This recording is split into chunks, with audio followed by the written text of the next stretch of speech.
Welcome to today's screencast from Common Sense Media. Today I'll be using the web application rather than the app.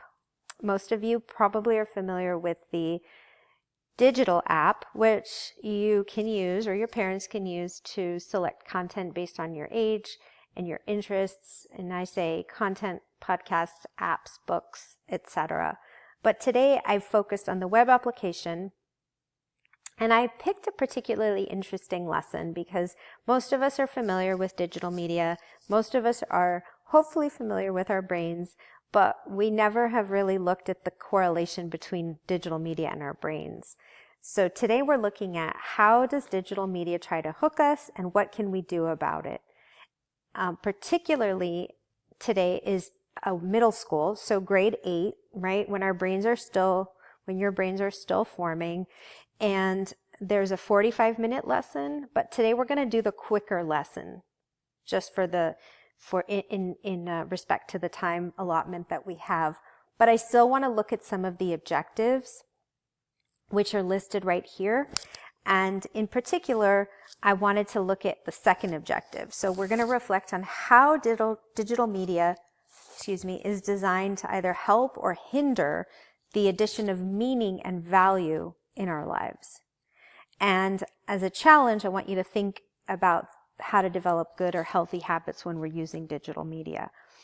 So if there's time in the future, I definitely would want to do the 45-minute lesson, but for today we're going to do the quick lesson and just want you to think about these vocabulary words that will be coming up in this lesson: addictive design, a feedback loop, a habit, and humane design, right?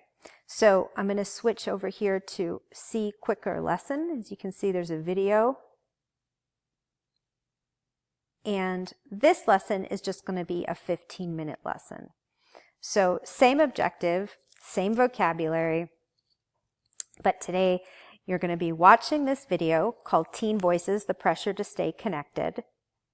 And then there's going to be a handout. So after the video, I'm going to just walk you through the handout. And it's pretty straightforward. We're going to talk about what media habits the teens talked about, which features of the design of the app hooked them, and you're going to think about other features which weren't mentioned in the video, which you're probably familiar with. And then, do we think that the media habits add value and meaning to their lives? And that's the real part that I want you to think about is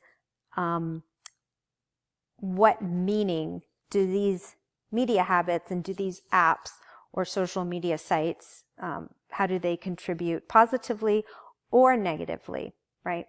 So for today, that's about all we have time for. And I'm going to let you get started. And in about 15 minutes, I'll check in with you and we'll do some think, pair, share with the 3 questions.